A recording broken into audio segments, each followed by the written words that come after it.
tu ne seras toujours qu'une marginale pathétique, Molly. Une ingrate dégoûtante, égoïste et... Crac. Un son sec et bref a déchiré la douce mélodie du quatuor à cordes. La foule s'est figée. Ma tête a tourné, ma mâchoire me semblait s'être brisée sous le poids brutal du poing de ma belle-sœur. Du sang frais a suinté du coin de ma bouche, au goût salé, tachant la délicate dentelle blanche de ma robe de mariée. Elle se tenait là, la poitrine haletante, ses yeux brûlants de la satisfaction suffisante de quelqu'un qui avait l'habitude de me marcher dessus. C'est à ce moment-là que Jacques, mon mari et major, pilote de chasse de FAE-18, s'est interposé. Il n'a pas crié. Il l'a regardé droit dans les yeux, murmurant d'un ton aussi froid que l'acier. Vous venez d'agresser un officier supérieur. Tout ce que vous avez, c'est terminé. Mais, avant de vous dire comment mon mari a utilisé une seule loi militaire pour briser la carrière de cette ordure, sans lever le petit doigt, cliquez sur j'aime et abonnez-vous.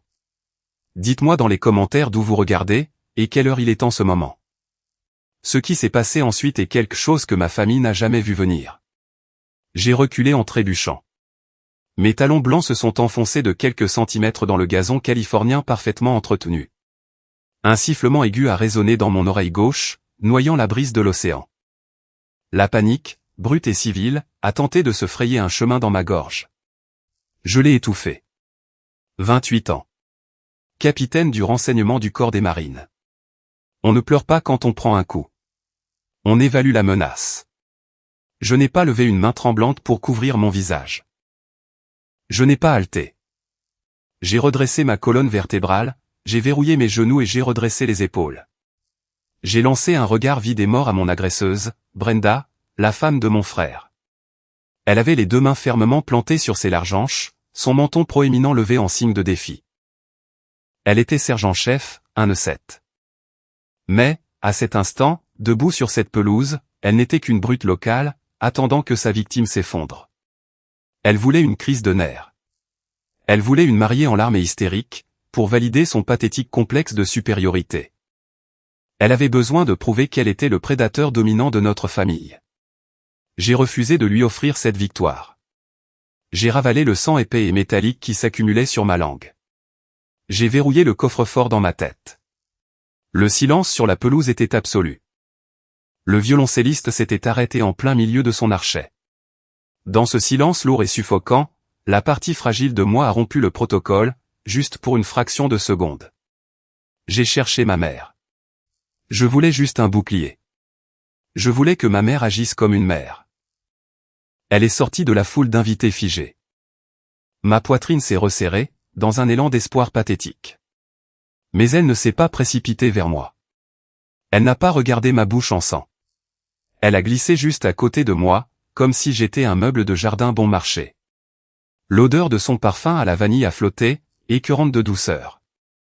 Elle a attrapé les larges épaules de Brenda, sa voix tombant à un murmure anxieux et étouffé. « Oh mon Dieu, Brenda, qu'est-ce que tu fais ?» Les gens regardent. « Calme-toi, ma chérie. Ne fais pas de scène. » La gifle physique n'était rien. Ce rejet, c'était une lame dentelée se tordant directement dans mes entrailles.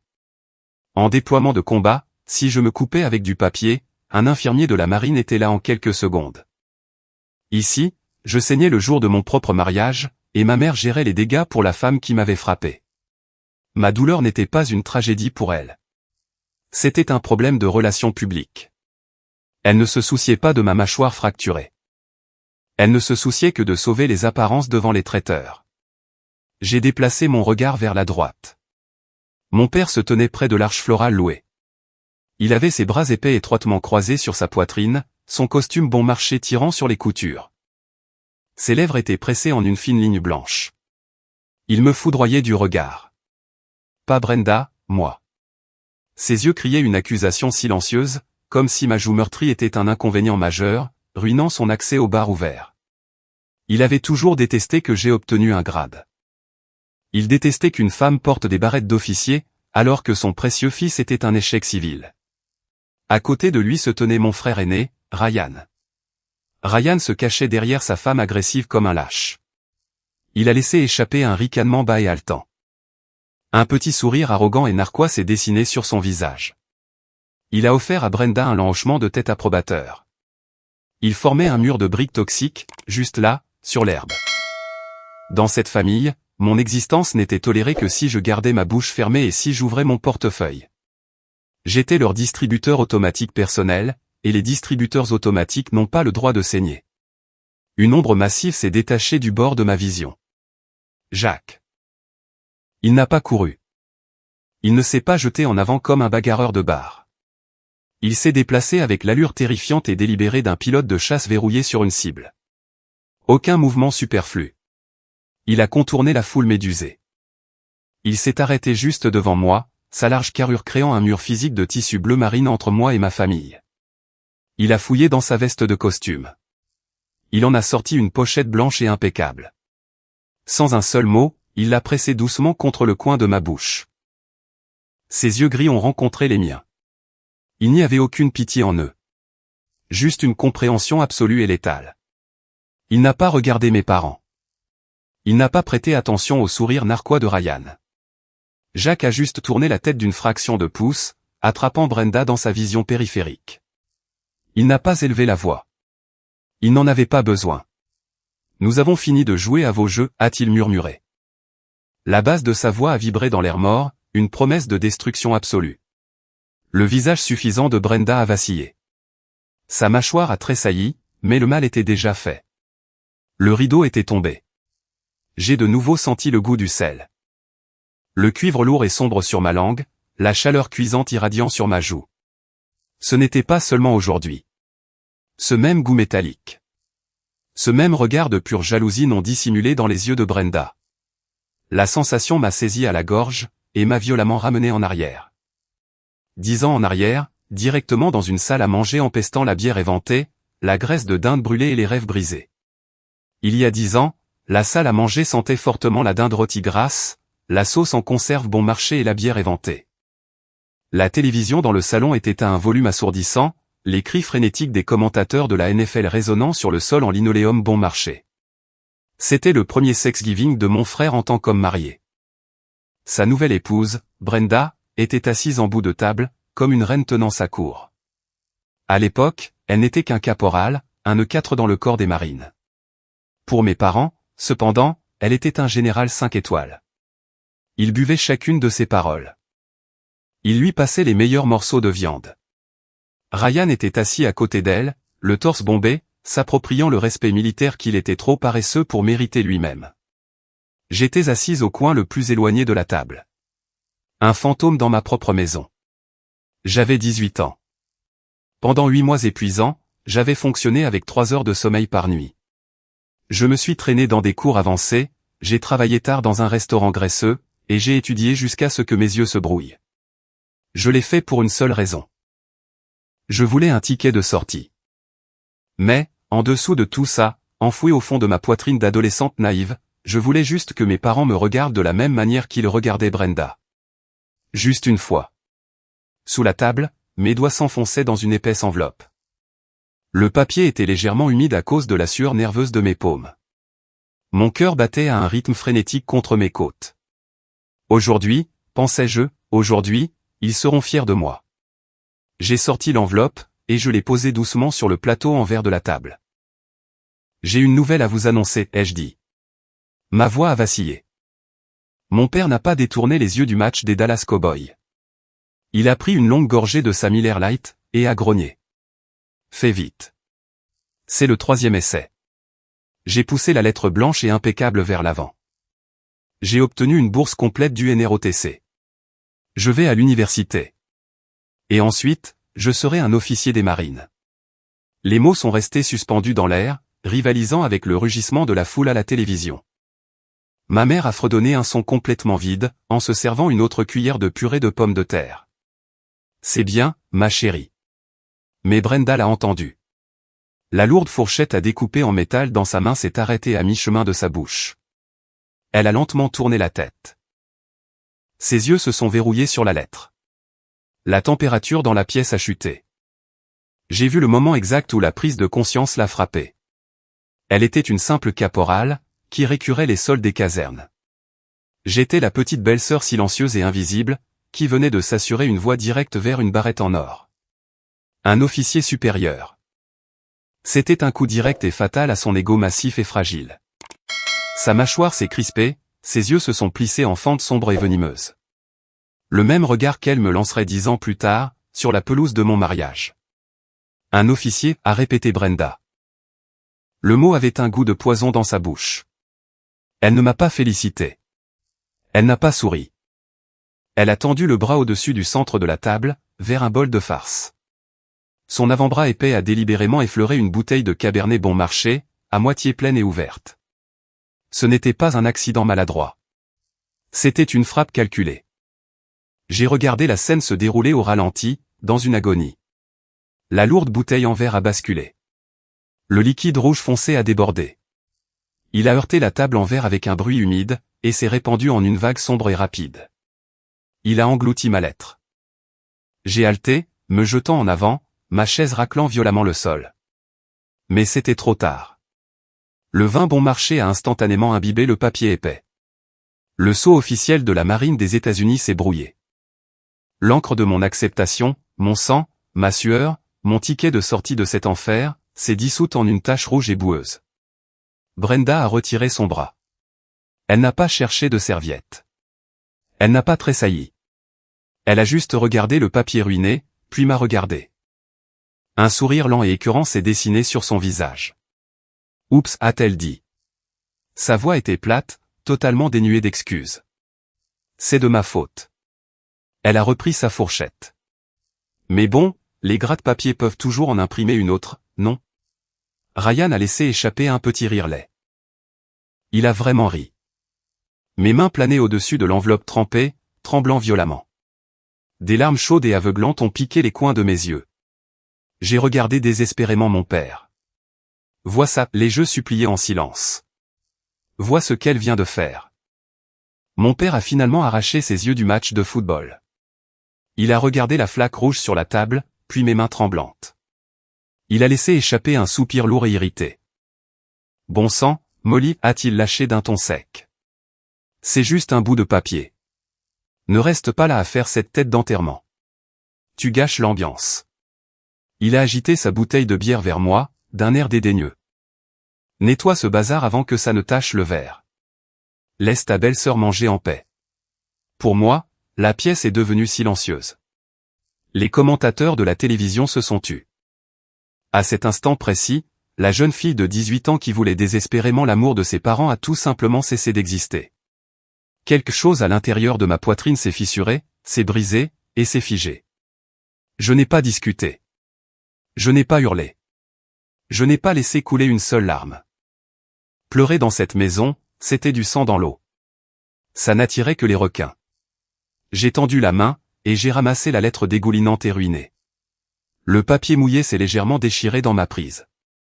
Le vin rouge a coulé des bords sur le linoléum, ressemblant exactement à du sang frais. Je me suis levé, je leur ai tourné le dos, et j'ai descendu le couloir étroit jusqu'à ma chambre. J'ai fermé la porte. Je me suis assise sur le bord de mon lit, dans le noir, tenant les restes détrempés de mon avenir. Je n'ai pas essayé de le sauver. Je l'ai jeté à la poubelle. J'ai réalisé la vérité brutale, cette nuit-là. Personne n'allait venir me sauver. Personne dans cette maison ne se souciait de savoir si je vivais, mourais ou réussissais. Si je voulais survivre, je devais m'arracher le cœur, et le remplacer par une armure. J'irais dans leurs écoles militaires. Je les laisserais me briser les os, me geler la peau, et me pousser au bord de la mort, parce qu'aucune douleur physique que le corps des marines pourrait m'infliger ne ferait jamais aussi mal que d'être assise à cette table de salle à manger. 2 mois plus tard, je suis descendu d'un bus, dans la boue glaciale et profonde de Quantico, en Virginie, et j'étais prête à devenir une arme. La boue glaciale de Quantico, en Virginie, a complètement englouti mes bottes. Il était 3 heures du matin. 14e heure d'une marche tactique de 30 km, à travers les pinettes denses et impitoyables de l'école des aspirants officiers du corps des marines. La température oscillait juste au-dessus de 0. Une pluie battante et incessante transformait les sentiers de terre en une soupe épaisse et profonde. Mon sac à dos de 35 kilos me cisaillait les épaules, les sangles en toile creusant des sillons crus et saignant dans mes clavicules. Je mesurais 1,65 m, pour 60 kilos. Je me noyais pratiquement dans mon propre équipement. Tout autour de moi, les grands gaillards craquaient. des joueurs de football américain universitaire et des gros bras de fraternité, qui s'étaient présentés le premier jour en ressemblant à des mannequins de fitness, sanglotaient maintenant ouvertement. J'ai entendu un gars de l'Ohio maudire Dieu, tomber à genoux dans la boue et refuser de se relever. Un autre a vomi violemment dans les buissons, sa carcasse massive secouée par l'hypothermie. Ils étaient bruyants. Ils étaient désordonnés. Ils se brisaient sous le poids de la misère physique. Moi, je continuais simplement à mettre un pied devant l'autre. Un pas, traîner, respirer. Un pas, traîner, respirer. La douleur physique n'était rien. Des ampoules qui éclatent dans des chaussettes mouillées. Des épaules qui hurlent sous un poids mort. Ce n'était que de la biologie. C'était logique. Ça avait une ligne d'arrivée. C'était une blague, comparée à l'isolement absolu et suffocant d'être assise à la table de Thanksgiving de ma famille. Le corps des marines ne voulait que briser mes muscles. Mes parents avaient déjà essayé de briser mon âme. Je me suis mordu la lèvre inférieure gercée. J'ai senti le goût métallique familier du sang. J'ai répété les seuls mots qui me maintenaient saine d'esprit. Une citation de Teddy Roosevelt que j'avais mémorisée dans ma chambre sombre. Le mérite revient à l'homme qui est réellement dans l'arène, dont le visage est marqué par la poussière, la sueur et le sang. Qu'ils abandonnent. Je ne rentrais pas à la maison. Je n'avais pas de maison où retourner. Nous avons atteint le parcours de navigation terrestre de nuit 1 heure plus tard. La pluie a cessé, laissant place à un brouillard épais et glacial. Noir absolu, visibilité nulle. Mon escouade se composait de 4 gars et de moi. C'étaient tous des mâles alpha, bruyants, arrogants, et actuellement en panique. Notre homme de pointe, un ancien champion de lutte, venait de glisser dans un ravin et d'écraser sa boussole à lentille contre un rocher. Le verre s'est brisé. Le cadran s'est bloqué. La panique s'est rapidement installée. Les égos se sont heurtés dans le noir. Idiot! On est à des kilomètres de l'azimut, a sifflé un gars, en poussant le lutteur. La ferme. Je suivais ton décompte de pas, mon pote. Ils se tenaient en cercle étroit dans la boue glaciale, se disputant à voix basse et frénétique, se montrant du doigt, se rejetant la faute.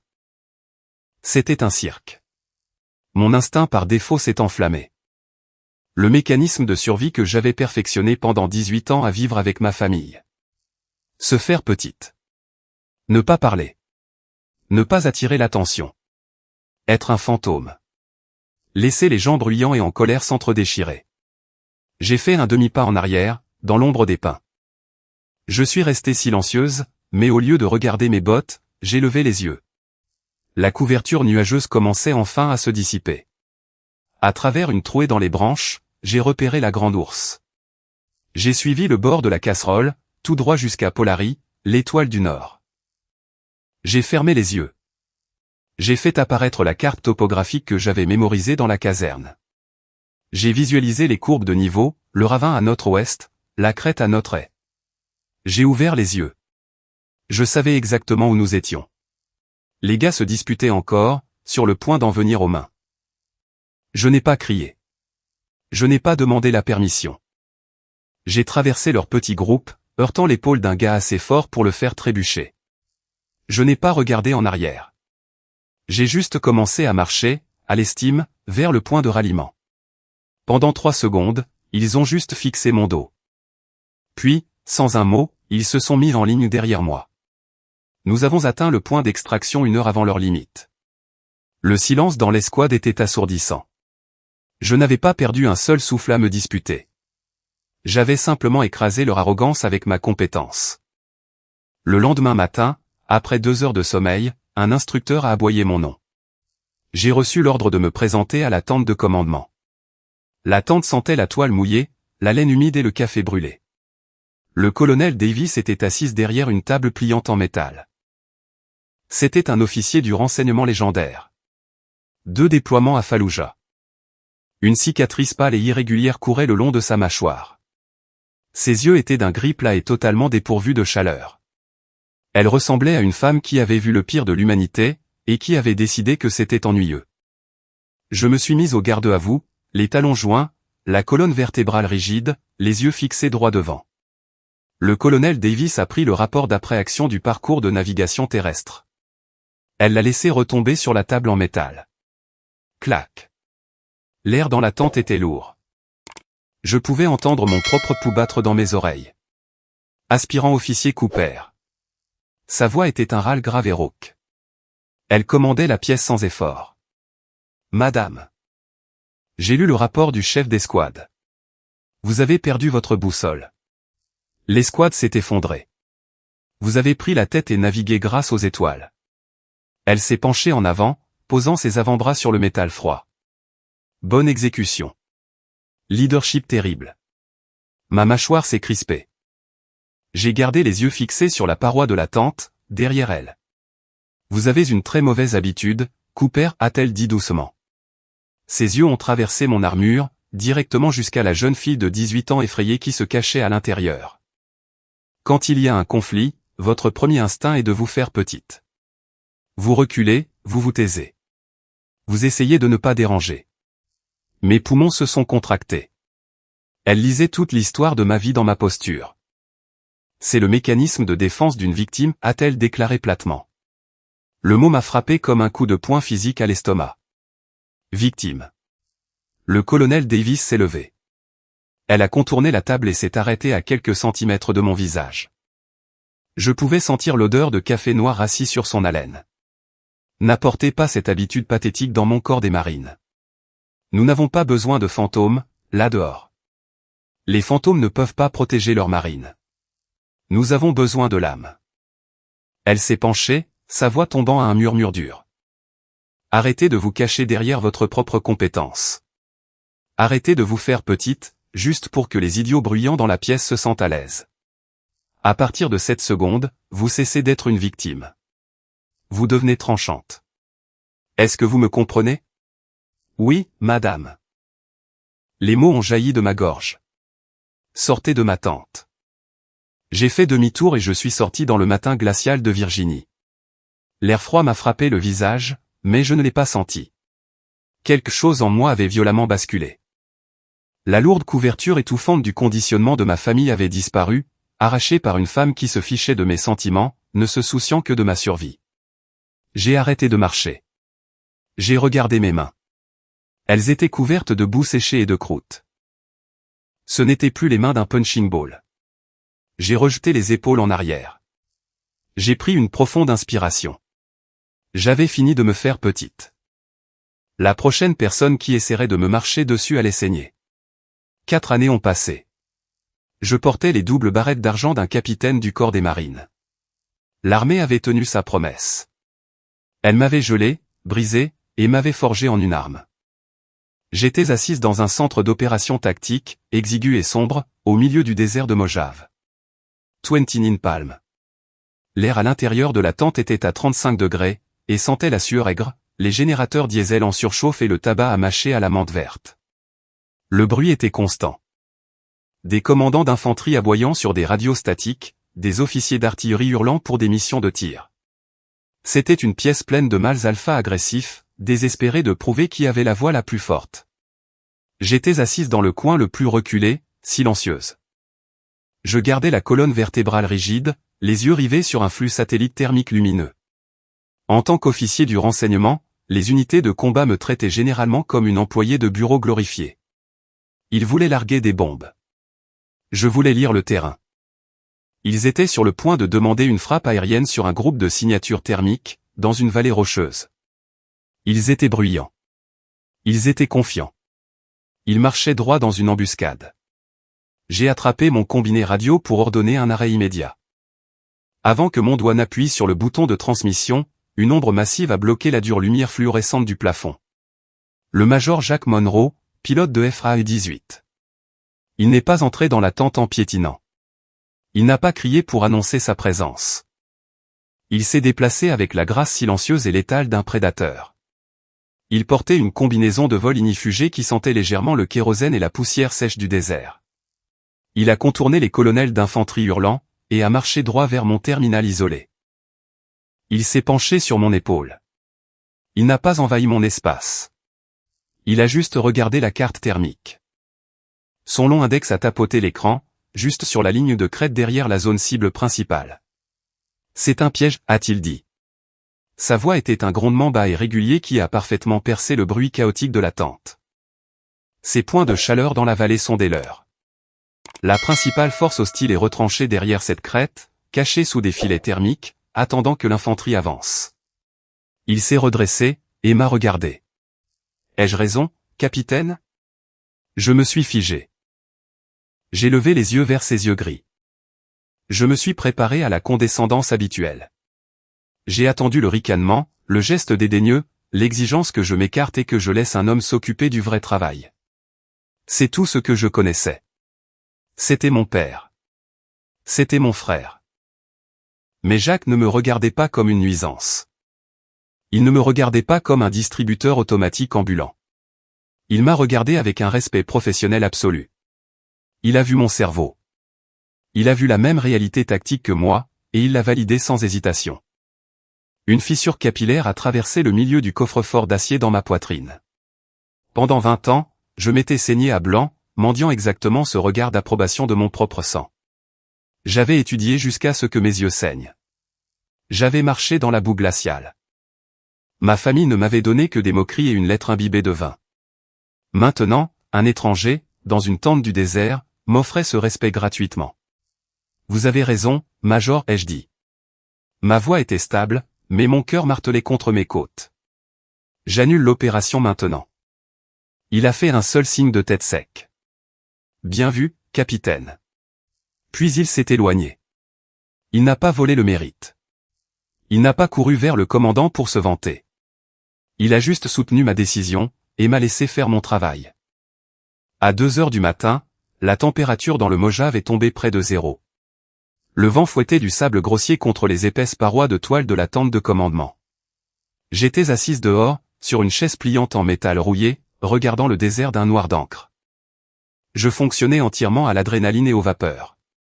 Du gravier à crisser. Jacques est sorti de l'obscurité. Il n'a pas demandé s'il pouvait s'asseoir.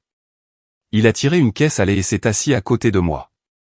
Il tenait 2 gobelets en polystyrène cabossé. Il en a posé un sur le cadre métallique de la chaise, à côté de ma botte. Du café noir, bouillant, amer comme de l'acide de batterie. Buvez ça, a-t-il dit. Vous avez une tête de cadavre. J'ai pris le gobelet. La chaleur a traversé la mousse bon marché, réchauffant mes doigts engourdis et calleux. J'ai pris une gorgée. Ça m'a brûlé le palais. C'était parfait. Ils sont bruyants là-dedans, a dit Jacques, en regardant l'horizon sombre. Il ne m'a pas regardé. Il a juste parlé à l'air libre. Mais vous avez la vision la plus claire de toute cette unité, Molly. Ne laissez jamais leur bruit noyer votre signal. J'ai regardé le liquide noir dans mon gobelet. Un nœud chaud et serré s'est formé au fond de ma gorge. Je l'ai ravalé d'un coup sec. J'étais une marine. Je ne pleurais pas. Mais, dans cette nuit glaciale du désert, le café amer avait le goût du salut. Jacques est devenu mon oxygène. Il a percé mon armure, non pas par la force, mais par une constance silencieuse et implacable. Il est devenu mon partenaire, mon égal, et finalement, mon refuge. 2 ans plus tard, il m'a demandé de l'épouser. J'ai dit oui. Nous avons construit une vie ensemble, une vie calme, disciplinée et paisible dans un petit duplex près de San Diego. Pendant un bref instant, j'ai vraiment cru que j'avais échappé au poison de mon passé. Je pensais que les portes d'acier de ma nouvelle vie étaient solidement verrouillées. J'avais tort sur toute la ligne. C'était un samedi après-midi. Jacques faisait griller des steaks sur le patio arrière. Le soleil brillait. La brise de l'océan soufflait à travers les fenêtres ouvertes. Puis la paix s'est brisée. Un rugissement assourdissant a déchiré le quartier calme. Un énorme pick-up Ford F250 tout neuf a sauté le trottoir et s'est garé brusquement sur notre pelouse avant. Les lourds pneus surdimensionnés ont écrasé mon parterre de fleurs. Les portes se sont ouvertes à la volée. Des rires bruyants et odieux ont envahi la rue. L'odeur lourde de la bière bon marché et de l'huile moteur brûlée a envahi ma fenêtre ouverte. Je me suis dirigé vers la porte d'entrée. J'ai regardé à travers le Judas. Mon estomac a violemment chuté. Mon père, mon frère et Brenda. Ils montaient mon allée, et ils n'étaient pas là pour célébrer mon prochain mariage. Ils étaient là pour encaisser. Le rugissement d'un moteur diesel a brisé le calme de ce samedi après-midi. Je me tenais près de la fenêtre avant de notre duplex de San Diego, l'estomac noué. Un énorme pick-up Ford F-250 Super Duty surélevé a rebondi sur le trottoir. Les lourds pneus agressifs ont écrasé la petite bordure de soucis que j'avais plantée le mois dernier. Le moteur s'est coupé, laissant un épais nuage de gaz d'échappement flotter au-dessus de notre allée. Les lourdes portes se sont ouvertes. Des rires bruyants et discordants ont envahi la rue. Brenda est descendue du côté passager, ses bottes heurtant le béton. Elle a frappé le côté de la benne du camion, sa voix assez forte pour que tout le quartier l'entende. Elle s'est vantée de l'intérieur en cuir personnalisé et du lourd équipement de remorquage. Elle voulait que tout le monde sache qu'elle avait de l'argent. Ou du moins, elle voulait que tout le monde le pense. Mes parents sont sortis de l'arrière. Mon père tenait déjà une canette de bière écrasée. Il n'avait pas conduit 650 km pour me féliciter pour mon prochain mariage. Mon radar de menace interne hurlait. 1 heure plus tard, le jardin sentait la viande carbonisée, l'essence à briquet et la bière locale aigre. La brise de l'océan était complètement étouffée par la présence lourde et oppressante de ma famille. J'étais assise, rigide, sur le bord d'une chaise de patio. Je les observais opérer. Mon père se tenait près du grill. Il avait acculé Jacques. Mon père a renversé la tête en arrière, a vidé sa 3e Bud Light, et a écrasé la canette en aluminium dans son poing. Il l'a jetée sur l'herbe, manquant complètement la poubelle. Il est entré dans l'espace personnel de Jacques et a posé une lourde main calleuse sur son épaule. C'était une invasion délibérée et agressive de son espace. Alors, Jacques, a dit mon père, sa voix dégoulinant de condescendance. Tu pilotes ces jets? Ça doit être sympa d'être assis là-haut, dans la climatisation toute la journée, à appuyer sur des boutons. Ce n'est pas exactement comme se casser le dos dans la boue, comme le fait ma belle-fille Brenda. Le vrai travail militaire demande de la sueur, non? Il utilisait le travail physique comme une arme pour invalider l'intelligence. C'était son tour préféré. Jacques n'a pas reculé. Il n'a pas rompu le contact visuel.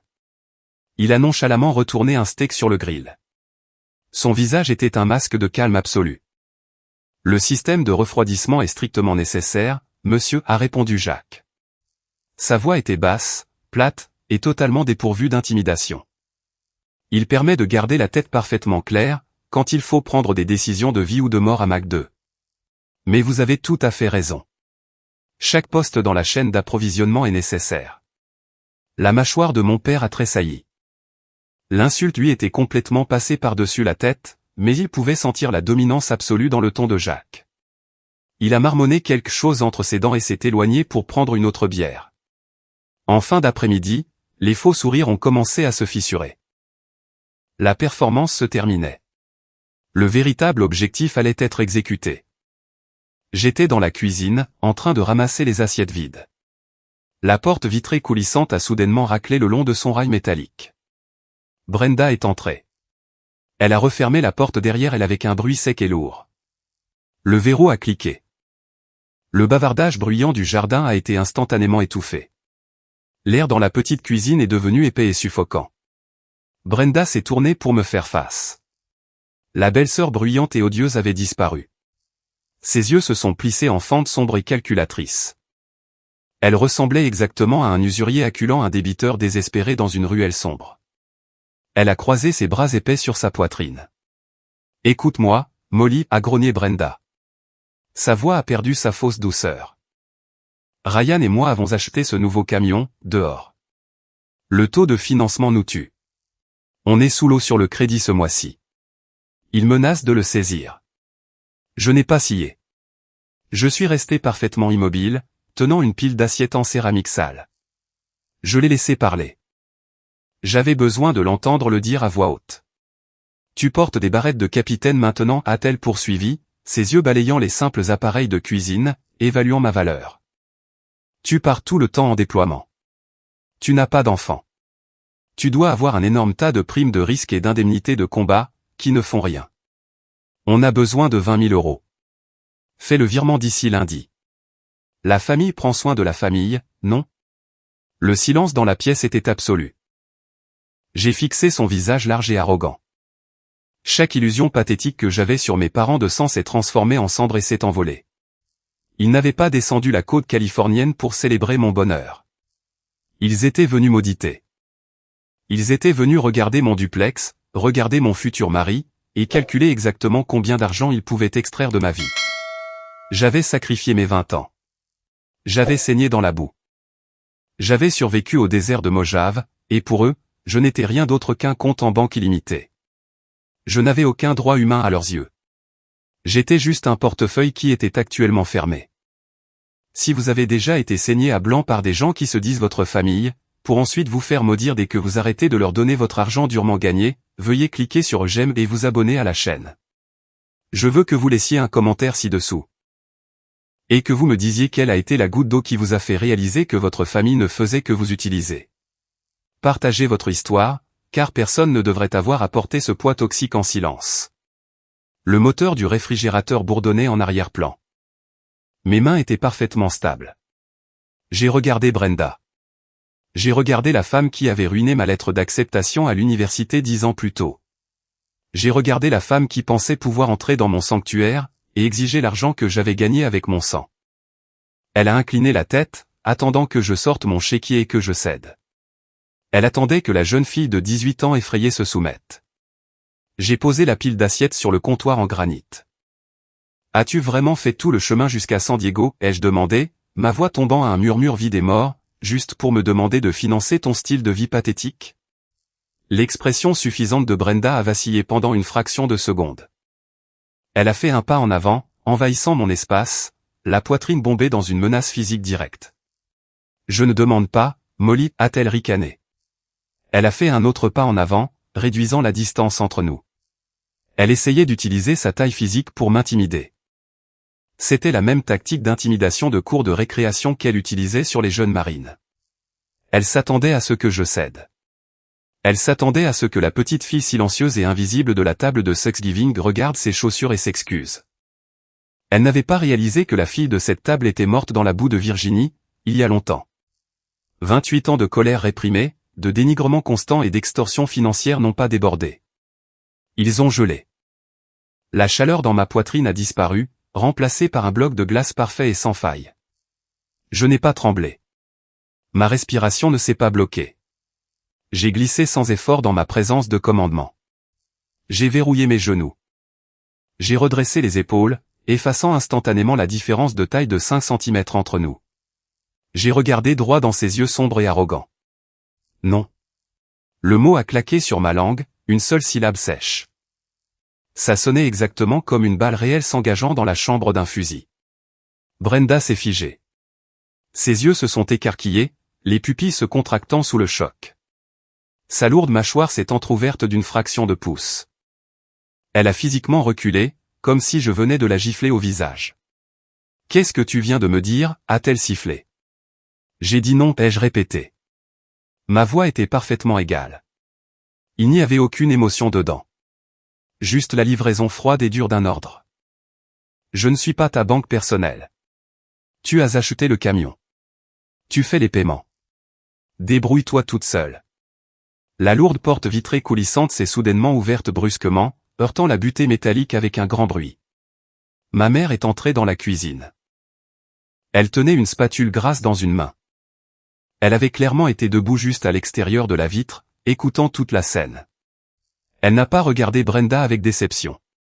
Elle m'a foudroyé du regard, directement. Son visage a viré à un rouge sombre et colérique. « Ingrate petite morveuse » a hurlé ma mère. Sa voix aiguë a rebondi douloureusement sur les carreaux de la cuisine. « Où as-tu appris à être si égoïste ? Ton frère et Brenda maintiennent cette famille unie. Ils sont restés près de la maison pour s'occuper de nous, pour que tu puisses t'enfuir et jouer à l'officier. Tu as une dette envers cette famille. Voilà. L'arme ultime. La culpabilisation. Pendant toute ma vie d'adulte, ma mère avait utilisé exactement ce mensonge pour me tenir en laisse. Elle a transformé leurs mauvais choix de vie en armes, et les a présentés comme des sacrifices nobles. Ryan n'est pas resté à la maison pour s'occuper d'eux. Il est resté parce qu'il avait abandonné le lycée et ne pouvait pas garder un emploi dans une quincaillerie. Mais, dans la réalité tordue de ma mère, c'était moi qui étais endetté. C'était moi qui leur devais une part de ma prime de risque, parce que j'avais eu l'audace de réussir. Il y a 10 ans, cette accusation hurlante m'aurait écrasé. Elle m'aurait fait courir à mon chéquier, désespéré de racheter son approbation. Aujourd'hui, cela ne signifiait absolument rien. Je n'ai pas rompu le contact visuel avec ma mère. J'ai fait un pas délibéré en avant, les forçant, elle et Brenda, à reculer contre le comptoir en granit. Je ne dois pas un seul centime à cette maison, ai-je dit. Ma voix était dangereusement calme. J'ai gagné mon uniforme enseignant dans le désert, pendant que Ryan buvait sur votre canapé. J'ai fini de subventionner vos mauvaises décisions. Nettoyez vos propres ordures financières. Ma mère a haleté, serrant la spatule contre sa poitrine comme si je venais de la poignarder. Le visage de Brenda s'est tordu en un masque laid de pure rage. Elle a ouvert la bouche, une série d'insultes grossières et vulgaires prêtes à jaillir. Je ne suis pas resté pour écouter. Je leur ai tourné le dos. J'ai poussé la porte vitrée et je suis sorti sur le patio. Le jardin était toujours épais de la fumée du barbecue et du faible bourdonnement de la musique country. Mon père riait de quelque chose que Ryan avait dit. Jacques a croisé mon regard de l'autre côté de la pelouse. Il a vu mon visage. Il a immédiatement posé ses pinces de grill. J'ai dépassé le grill, j'ai descendu le côté du jardin et je suis sorti dans l'allée avant. Je me suis appuyé contre la lourde grille en fer, aspirant l'air frais et salé de l'océan profondément dans mes poumons. Derrière moi, des bruits étouffés de cris ont éclaté à l'intérieur de la cuisine. J'ai entendu les lourdes bottes de mon frère piétiner le parquet. Il perdait la tête. Le distributeur automatique venait d'avaler leur carte de débit de façon permanente. J'ai fouillé dans la poche avant de mon jean. J'ai sorti mon téléphone. J'ai ouvert mon application bancaire Chase. L'écran a projeté une lueur bleu pâle sur mon visage. Mon pouce planait au-dessus de l'écran. J'ai fait défiler jusqu'à l'onglet des virements programmés. Il était là. Le dépôt automatisé mensuel que j'envoyais à mes parents depuis 5 ans. L'argent dont ils prétendaient avoir besoin pour les courses, qui payait en fait la bière de Ryan et les mensualités de voiture de Brenda. J'ai appuyé sur Gérer. J'ai appuyé sur Annuler la série. Une petite boîte de dialogue est apparue. Êtes-vous sûr de vouloir supprimer ce virement récurrent? J'ai appuyé sur Confirmer. L'écran a chargé pendant une fraction de seconde, puis s'est actualisé. La liste était complètement vide. Les lourdes portes d'acier de ma forteresse financière se sont refermées. Le parasite était officiellement coupé de l'hôte. J'ai verrouillé mon téléphone et je l'ai glissé de nouveau dans ma poche. Jacques a contourné le côté de la maison, s'arrêtant à côté de moi. Il s'est appuyé contre la grille en fer. Il n'a pas demandé ce qui s'était passé. Il a juste regardé l'énorme camion Ford qui écrasait notre parterre de fleurs, puis m'a regardé. Ils ne vont pas laisser tomber, ai-je murmuré, en regardant les épais pneus en caoutchouc. Brenda est un animal. Elle vient de perdre son financement. Elle va essayer de détruire le mariage pour se venger. Jacques a croisé les bras sur sa poitrine. Un lent sourire glacial a touché les coins de sa bouche. Je sais, a dit Jacques, en regardant la maison. Et nous n'allons pas nous battre avec elle comme des voyous. Nous allons faire ça dans les règles de l'art. Les lourds pneus du Ford F250 ont crissé contre l'asphalte. Ma famille a quitté notre allée en trombe, laissant d'épaisses traces noires et un nuage de caoutchouc brûlé dans leur sillage. Ils étaient partis, mais le poison qu'ils avaient laissé derrière eux flottait toujours dans l'air. Je me suis détourné de la grille en fer. L'adrénaline, qui avait maintenu ma colonne vertébrale rigide et ma voix stable pendant la confrontation, s'est soudainement dissipée. Une fatigue profonde, ancrée jusqu'aux os, s'est installée dans mes articulations. Je suis retourné dans la maison silencieuse. Mes mains tremblaient. Je les ai pressées à plat contre le comptoir en granit frais pour cacher le tremblement. Couper les ponts avec ma propre famille faisait plus mal que n'importe quelle blessure physique que j'avais subie sur le terrain. Ce n'était pas une victoire. C'était une amputation. Jacques s'est approché derrière moi. Il a enroulé ses bras autour de mes épaules, sa poitrine un poids solide et rassurant contre mon dos. Je me suis appuyé contre lui. J'ai fermé les yeux, écoutant le battement régulier et rythmé de son cœur. Ils ne vont pas simplement s'en aller, ai-je murmuré dans la cuisine silencieuse. La réalité de la situation s'abattait sur moi comme une couverture étouffante. Brenda est un chien enragé quand il s'agit d'argent. On vient de lui couper l'oxygène. Elle va craquer. Je me suis retourné pour lui faire face. Le mariage est dans 2 semaines. Elle va se pointer. Elle s'en servira comme d'une scène pour m'humilier publiquement et se venger. Elle veut une scène. La mâchoire de Jacques s'est crispée. Le mari doux et réconfortant a disparu instantanément, remplacé par l'officier tactique. Il a regardé par la fenêtre les soucis écrasés dans le jardin de devant. Je sais qu'elle essaiera, a dit Jacques. Sa voix était basse, dépourvue de toute panique. Mais nous n'allons pas nous battre avec elle dans la boue comme des voyous. On la laisse croire qu'elle est le prédateur dominant. Et puis, on laisse tomber le marteau. Plus tard dans la nuit, la maison était complètement silencieuse. La seule lumière dans le salon provenait d'une unique lampe de lecture en laiton. Elle projetait une flaque de lumière jaune et nette sur la table basse en chêne foncé. Jacques est sorti de son bureau à domicile, portant un livre de poche épais et lourd. Il l'a laissé tomber sur la table avec un bruit sourd. Ce n'était pas un livre de développement personnel. Ce n'était pas un guide de conseil familial. C'était le manuel des cours martiales, le code uniforme de justice militaire, UCMJ. La loi absolue et inflexible des forces armées des États-Unis. Je me suis assise sur le canapé en cuir. Mes instincts d'officier du renseignement ont pris le dessus. La peur et l'épuisement se sont consumés, remplacés par une concentration froide et calculée. C'était mon territoire. Jacques s'est assis à côté de moi. Il a ouvert le manuel. Le bruissement sec du papier fin semblait incroyablement fort dans la pièce silencieuse. Il a passé les sections de procédure, son index traçant le texte dense, jusqu'à ce qu'il trouve une page marquée d'un onglet rouge. Ton ennemi a une faille fatale, a commencé Jacques, son ton purement académique. Elle est incroyablement fière d'être sergent-chef, un E7. Elle utilise ce grade pour intimider les civils et les jeunes engagés. Elle pense que parce qu'elle a épousé ton frère, la hiérarchie familiale l'emporte sur la hiérarchie militaire. Il a tapé du doigt sur la page. Mais légalement, aux yeux du ministère de la Défense, elle est un marine enrôlé, et tu es un officier commissionné. Tu es son supérieur hiérarchique. J'ai baissé les yeux sur les paragraphes denses. Elle se fiche du grade en civil, Jacques. Elle n'aura pas le choix, a répondu Jacques calmement. Il a tourné la page jusqu'à un autre onglet rouge.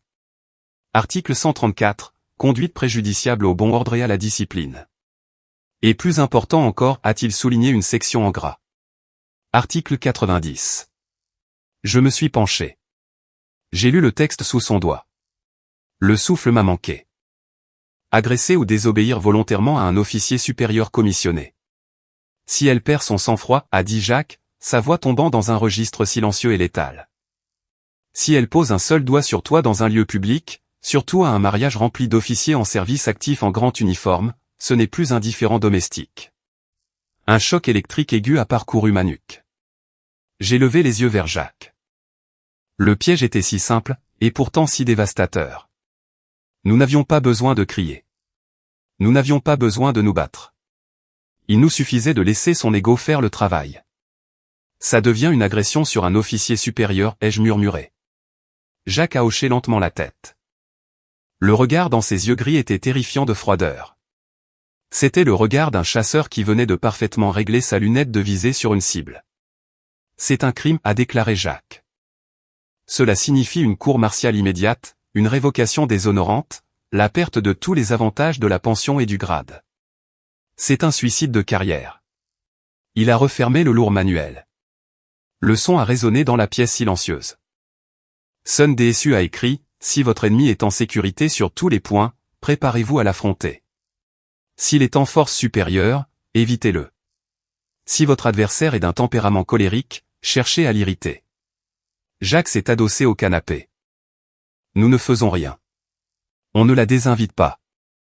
On la laisse entrer directement dans le lieu. Le filet invisible était entièrement tissé. Il était tendu, attendant dans l'ombre. Si elle a une once de maîtrise de soi, elle pourra boire du champagne bon marché et rentrer chez elle, a dit Jacques. Mais si son ego toxique l'aveugle, elle sautera directement de la falaise, et nous n'aurons même pas à lever le petit doigt pour la pousser. J'ai regardé le manuel fermé sur la table. La peur avait complètement disparu. J'étais prête. Avance rapide de 2 semaines. Le soleil californien était aveuglant. Le quatuor à cordes jouait une douce mélodie classique. Je portais une délicate robe en dentelle blanche. Et puis la musique s'est arrêtée. Tu ne seras toujours qu'une marginale pathétique, Molly, a hurlé Brenda. Elle s'est jetée en avant. Son poing a fendu l'air, visant directement mon visage. Elle a mordu à l'hameçon. Le claquement sec de la gifle a résonné sur la pelouse, réduisant au silence le quatuor à cordes en pleine note. Ma tête a basculé sur le côté. Le goût métallique et salé du sang a instantanément inondé ma bouche. Le temps a semblé se fracturer, ralentissant jusqu'à s'arrêter. J'ai senti la piqûre brûlante se propager sur ma joue, mais la douleur physique ne s'est enregistrée que comme un bourdonnement sourd en arrière-plan. L'officier du renseignement dans ma tête a pris le contrôle total. Je n'ai pas vu une belle sœur brutale se tenant devant moi. J'ai vu une cible qui venait de marcher volontairement sur une mine. L'appât avait été entièrement avalé. Brenda se tenait là, sur la pelouse entretenue, la poitrine haletante. Elle avait les poings serrés le long du corps, ses yeux sauvages d'une satisfaction féroce et toxique. Elle attendait la crise de nerfs. Elle voulait que je tombe à genoux, en pleurant, tachant ma robe de dentelle blanche de sang, prouvant une fois pour toutes quelle était la force dominante de la famille. Au lieu de cela, j'ai serré la mâchoire, j'ai ravalé le sang, et je l'ai regardé avec une indifférence glaciale et absolue. La foule d'invités était paralysée. Ma mère a fait un pas hésitant en avant pour réconforter Brenda. Mon père me foudroyait du regard, agacé par la scène. Puis Jacques a bougé. Il ne s'est pas précipité comme un marié frénétique essayant de séparer une querelle de chats. Il n'a pas levé les mains pour repousser Brenda. Il a parcouru la distance en 2 longues enjambées délibérées, sa carrure imposante en grand uniforme bleu de cérémonie fendant la foule. Il s'est placé carrément entre nous, me tournant son large dos, créant un mur impénétrable de laine bleue marine et de laiton poli. Il n'a pas regardé mes parents. Il a verrouillé ses yeux gris et froids sur Brenda. Sergent-chef Brenda Cooper, attention aux ordres. Jacques n'a pas crié, il a rugi. La commande a jailli de sa poitrine avec une force de concussion qui a vibré dans le silence de mort du jardin. C'était la voix absolue et inflexible d'un officier supérieur, exigeant une obéissance immédiate. Ça a frappé Brenda comme un coup physique. Son cerveau n'a pas eu le temps de traiter la situation. Son ego n'a pas eu le temps de discuter. Des décennies de conditionnement militaire profondément ancré ont contourné sa pensée consciente. Son corps a réagi par pur instinct brut. Clic et ses talons ont claqué l'un contre l'autre. Ses bras se sont abattus le long de son corps, les doigts recroquevillés et collés aux coutures de son pantalon. Sa colonne vertébrale s'est raidie. Son menton s'est rentré. En moins d'une seconde, la brute arrogante et agressive a disparu, remplacée par un marine enrôlé terrifié, figé au garde à vous. Elle est restée là, figée. J'ai regardé par-dessus l'épaule de Jacques, alors que la prise de conscience de ce qu'elle venait de faire s'insinuait lentement dans les yeux de Brenda. La satisfaction féroce s'est évaporée. Son visage s'est vidé de toute couleur, virant à un gris pâle et maladif. Sa respiration est devenue superficielle et rapide. Elle ne faisait plus face à une belle-sœur soumise à un barbecue familial. Elle regardait droit dans les yeux d'un officier de terrain, et elle venait de commettre un crime. Mon père est soudainement sorti de son état de choc. Il a vu Brenda rigide et pâle, et sa colère a éclaté. Il a fait un pas lourd en avant, son visage virant au rouge. « Et, qu'est-ce que tu crois que tu fais, Jacques » a crié mon père, en pointant un doigt épais et calleux sur la poitrine de mon mari. « C'est ma belle-fille. Tu ne lui parles pas comme ça. On peut régler ça tout de suite. » « Calmez-vous et retirez-vous, monsieur » a interrompu Jacques. Il n'a même pas tourné la tête pour regarder mon père. Ses yeux sont restés rivés sur Brenda comme un viseur laser. Jacques a tendu la main vers son épaule et a actionné le microphone attaché à son oreillette. La radio a crépité bruyamment dans le jardin silencieux. Commandement, ici le Major Monroe. Horodatage 15h32. J'ai une situation en cours. Le sergent-chef Brenda Cooper vient de commettre une agression physique publique sur un officier commissionné, le capitaine Molly Cooper. La menace est contenue. Envoyez immédiatement le PMO à ma position. La radio a grésillé une brève réponse affirmative. Mon père s'est arrêté net. Sa bouche est restée ouverte. L'autorité civile qu'il avait exercée comme un gourdin pendant toute ma vie était totalement inutile ici. Il essayait de discuter de dynamique familiale. Jacques venait d'ériger un mur impénétrable de loi fédérale. Mon père a regardé autour de lui, désespéré, mais il n'y avait rien qu'il puisse faire. Les règles de sa maison ne s'appliquaient pas sur cette pelouse. Brenda a commencé à trembler. Un tremblement fin et incontrôlable a parcouru ses bras. Elle a gardé les yeux fixés droit devant, mais j'ai vu ses pupilles s'agiter frénétiquement de gauche à droite. Elle cherchait une échappatoire. Elle cherchait un visage amical. Elle n'en a trouvé aucun. Le jardin était rempli de nos invités. La moitié d'entre eux étaient des militaires en service actif. Des capitaines, des majors et des colonels se tenaient autour du périmètre de la pelouse. Ils ne regardaient pas Brenda avec choc ou pitié. Ils la regardaient avec un dégoût absolu et non filtré. Pour eux, elle n'était pas une femme forte défendant sa famille. Elle était une honte pour l'uniforme. Elle était un handicap. Elle était une ordure. Le jugement silencieux et lourd de ses pairs a écrasé ce qui restait de son ego. Jacques s'est rapproché d'un demi-pas d'elle. Il s'est penché juste assez pour qu'elle seule puisse entendre ses prochains mots. « Vous venez d'agresser un officier supérieur » a chuchoté Jacques. Sa voix était empreinte d'un pur venin. « C'est fini pour vous. » Le royaume que Brenda avait passé 10 ans à construire, à base d'intimidation, de bière bon marché et de ma prime de risque volée, s'est effondré en poussière en exactement 10 secondes. Elle avait utilisé son grade comme une arme pour me terroriser quand j'étais adolescente. Maintenant, cette même machine militaire allait la broyer et la recracher. Au loin, dans la rue, la faible sirène montante d'une voiture de police militaire a déchiré l'air de l'après-midi. Une voiture de police militaire blanche a traversé la pelouse entretenue du lieu de réception. Les pneus ont creusé de profondes et vilaines entailles dans le gazon. Les gyrophares rouges et bleus clignotants ont éclairé les visages terrifiés des invités du mariage. 2 policiers militaires lourdement armés sont sortis du véhicule. Ils n'ont pas marché. Ils ont défilé avec la détermination lourde et inflexible des forces de l'ordre fédéral. Brenda n'a pas résisté. La brute avait disparu. Elle n'était plus qu'une lâche dans une robe bon marché. Ils l'ont retournée, lui ont écarté les jambes, et lui ont violemment passé une paire de menottes en acier froid au poignet. Le cliquetis métallique aigu a nettement tranché à travers les murmures de la foule. Ils l'ont poussé à l'arrière de la voiture de police. Mon père s'est frayé un chemin à travers la foule. Son visage était pâle et luisant de sueur paniquée. Il a couru après le policier, agitant les mains, suppliant d'avoir une minute pour parler à l'officier commandant. Ryan a trottiné juste derrière lui, semblant complètement perdu sans sa femme pour se cacher derrière. Ma mère a serré son sac à main, passant rapidement à côté de moi. Elle a effleuré ma robe tachée de sang. Elle ne s'est pas arrêtée. Elle n'a pas demandé si ma mâchoire était cassée. Elle ne m'a même pas regardé. Elle était trop occupée à courir après une voiture de patrouille fédérale, désespérée de sauver la criminelle qui venait d'agresser sa propre fille. Je les ai regardés s'entasser dans leur berline de location et quitter le parking à toute vitesse, suivant la voiture de police dans le crépuscule californien. C'était la confirmation finale, la preuve ultime et indéniable. Étrangement, ça n'a pas fait mal. La douleur cuisante du rejet qui m'avait hanté pendant 28 ans s'est tout simplement évanouie. La lourde carapace toxique que je portais s'est fissurée en deux, et est tombée. Je me suis senti complètement vide. Mais c'était un vide propre, silencieux, une sorte de vide apaisant. 2 heures plus tard, l'appartement était silencieux comme la mort. La chute d'adrénaline a été brutale. Elle m'a frappé comme un poids physique, arrachant la force directement de mes os. Je me suis assise lourdement sur le bord du canapé du salon. Je fixais sans expression l'écran sombre de la télévision. Jacques est sorti de la cuisine. Il n'a pas demandé comment je me sentais.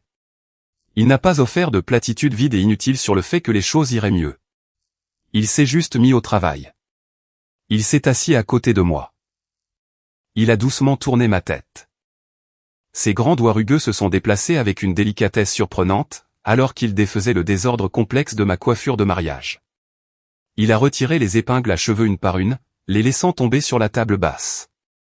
Cling, cling, cling. Il a pressé une lourde poche de glace contre ma joue enflée, le froid saisissant a mordu ma peau, engourdissant la douleur sourde et lancinante dans ma mâchoire. Il m'a tendu une tasse fumante. De la tisane à la camomille. J'ai tenu la céramique chaude entre mes mains. J'ai regardé le liquide jaune pâle. Une seule larme s'est échappée, glissant le long de ma joue saine et tombant dans la tasse. On a gagné, ai-je murmuré. Ma voix était rauque et creuse. Jacques s'est rapproché.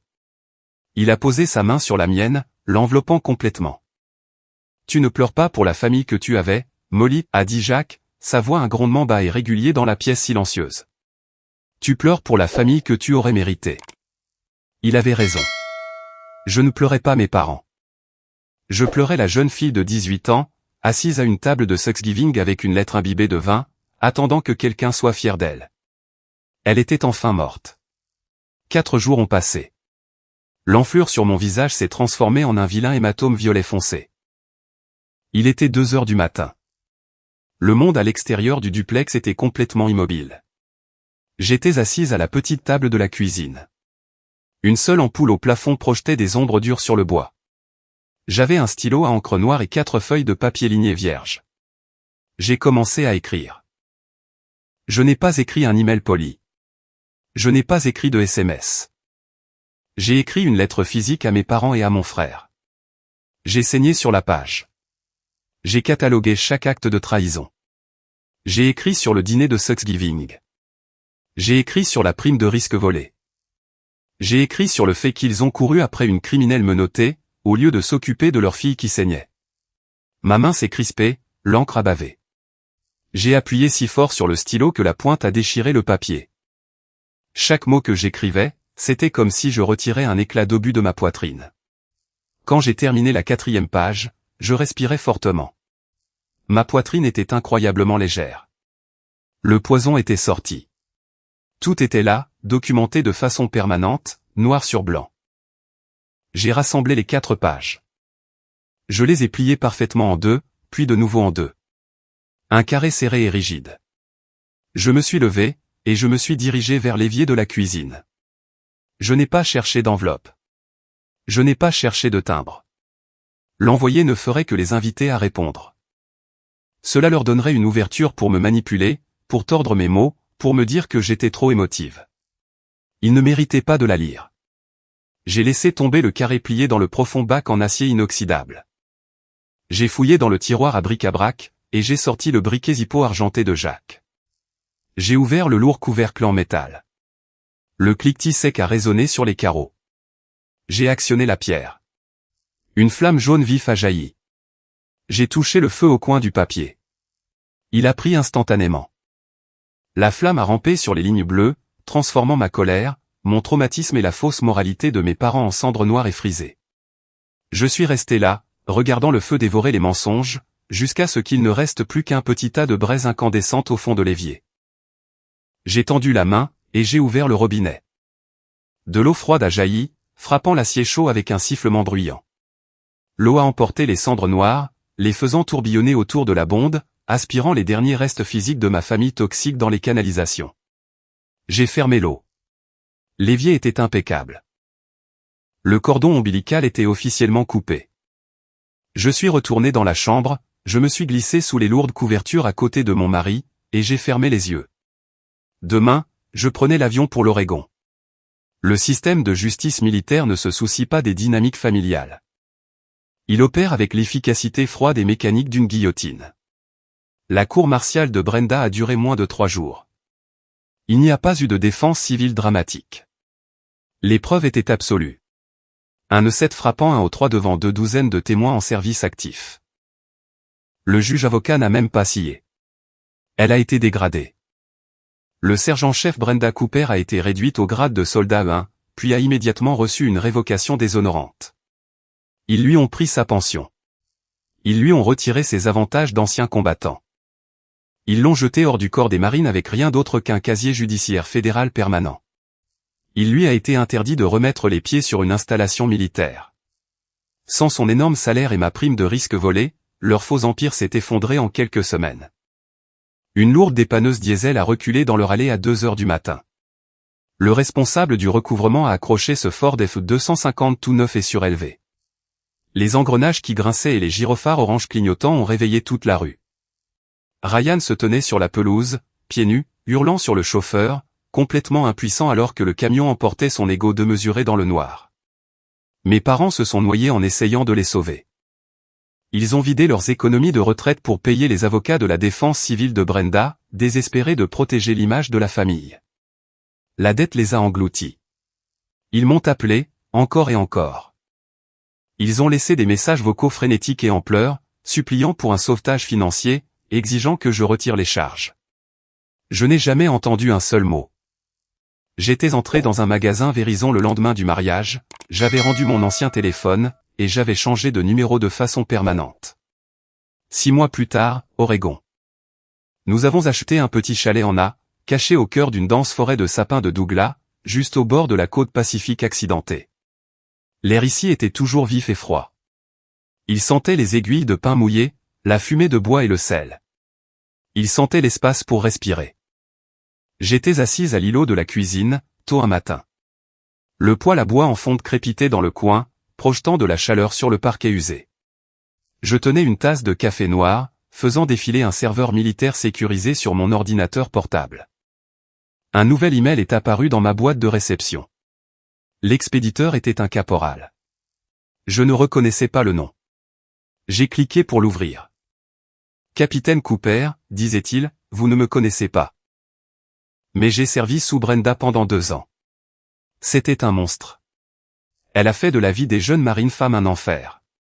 Elle nous punissait pour ses erreurs. Elle menaçait nos carrières si jamais nous parlions. Nous la pensions intouchable. » J'ai fixé l'écran lumineux. Le café dans ma tasse a cessé de fumer.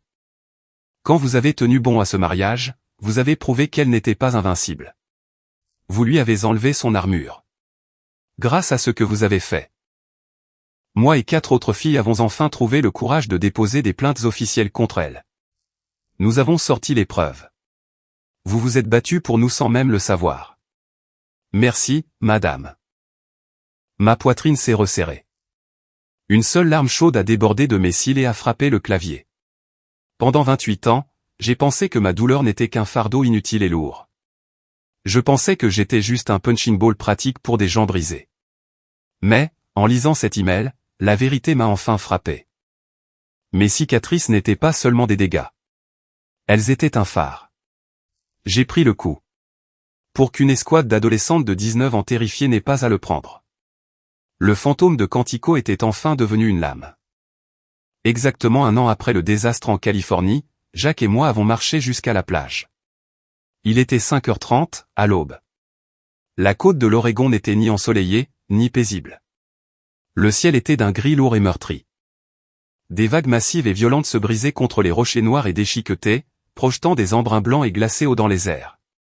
Le vent fouettait violemment nos visages, nous piquant les joues de sel marin. C'était parfait. Il n'y avait pas de quatuor à cordes, pas de robe en dentelle blanche attachée de sang, pas de tente de réception remplie de gens qui me détestaient secrètement. Juste mon jean délavé, de lourdes bottes en cuir éraflées et un épais pull en laine. Jacques marchait à côté de moi. Il a tendu la main et a attrapé la mienne. Sa prise était rugueuse, calleuse, et incroyablement chaude contre le vent glacial de l'océan. Il s'est arrêté de marcher, et m'a tiré contre sa poitrine. Nous nous sommes tenus là, sur le sable humide et tassé, à quelques centimètres des vagues glaciales. Nous nous sommes regardés. Pas d'invités toxiques, pas de faux sourires, pas d'obligation envers des gens qui ne me voyaient que comme un compte en banque. Nous avons prononcé nos vœux à voix haute, dans le vent rugissant. Juste nous deux. Une promesse bâtie sur un respect absolu, forgée dans la boue et scellée dans une liberté totale. J'ai tourné la tête, et j'ai regardé l'horizon vaste et ininterrompu de l'océan Pacifique. J'ai pris une immense inspiration. L'air glacial a rempli mes poumons jusqu'au fond. Je n'étais plus la petite fille qui se cachait sous la table de Thanksgiving. Je n'étais plus la victime qui se faisait petite dans l'ombre pour que les gens bruyants et arrogants se sentent à l'aise. J'étais le capitaine Molly Cooper. Je m'étais traîné dans la boue, j'avais encaissé les pires coups que mon propre sang pouvait me lancer, et j'avais survécu. Les gens qui avaient essayé de me briser suffoquaient actuellement sous le poids de leur propre arrogance pathétique. Ils ont fait beaucoup de bruit. Ils ont crié. Ils ont menacé. Et ils ont exhibé leur faux pouvoir. Mais mon silence les avait complètement détruits. C'est la vraie vérité. Le mérite n'appartient pas à la personne la plus bruyante de la pièce. Il appartient à celle qui se tient dans l'arène, couverte de poussière et de sang, qui refuse d'abandonner. J'ai serré la main de Jacques, j'ai tourné le dos à l'océan, et je suis rentré à la maison. La famille, ce n'est pas toujours les gens qui partagent votre sang. Parfois, ce sont les gens qui se tiennent à vos côtés, quand la tempête frappe le plus fort. Si mon histoire a résonné en vous, veuillez cliquer sur j'aime et vous abonner à la chaîne. Je veux que vous laissiez un commentaire ci-dessous, et que vous me disiez, avez-vous déjà dû couper définitivement les ponts avec un parent toxique pour sauver votre propre santé mentale? Tapez j'ai survécu dans les commentaires, si vous êtes parti, et partagez votre expérience. Vous n'êtes pas seul dans cette épreuve.